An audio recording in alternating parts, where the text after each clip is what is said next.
Hi, I'm Vanessa from SpeakEnglishWithVanessa.com. It is really cold here. Well, now that I think about it, maybe it's not so cold. Let's talk about it. Here in the US, it's fall time and it's starting to get cold. At least I think it's kind of cold. But the other day I had a conversation with my friend Casey, who used to live in Minnesota, which is one of the coldest places in the US. I was interviewing her for the course The Fearless Fluency Club, where I interview one of my friends each month about another topic. And we were talking about winter in Minnesota. I used to think that where I lived was cold, but I changed my mind. And that is how we can use today's expression. Today's expression is, now that I think about it.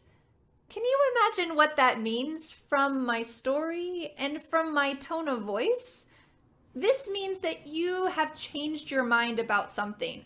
So as I was talking with my friend about her experience in the north in Minnesota, they have snow for 9 months. It's just so cold. I might say, it is so cold here. And then she tells me about the north and I say, now that I think about it, it's not so cold here after all. Now that I think about it, it's not so cold. Let's talk about a couple other examples. Maybe your friend says to you, learning English is so hard. It's so complicated and difficult. Well, you could say, well, you can use the internet, you can learn with Vanessa's lessons, you can use all of this material online to learn English. It's so much more than what was available 10 or 20 years ago. Your friend might say, now that I think about it, I agree. It's much easier to learn English nowadays. His previous idea was English is difficult, it's challenging, it's confusing. But then, because of your examples, he changed his mind. He said, now that I think about it, it's not that hard. There's a lot of good materials available. Now that I think about it. So I have a question for you. I want to know, when was a time that you changed your mind? When you're telling me about this in the comments below, I recommend using this expression. Now that I think about it, I think this instead. Now that I think about it, I hope that this expression is useful to you. I think these are the things that you don't really learn in a textbook.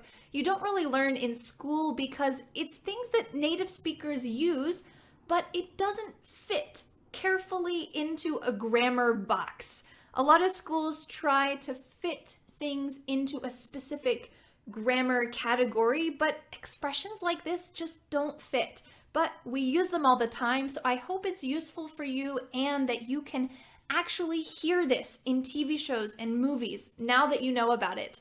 Thanks so much for learning with me, and I'll see you the next time. Bye! The next step is to download my free ebook, 5 Steps to Becoming a Confident English Speaker. This will help you know what is the next step in your English journey to help you really master English and speak fluently. Feel free to subscribe so that you get a notification every time there's a new English lesson. Thanks so much, and I'll see you later. Bye!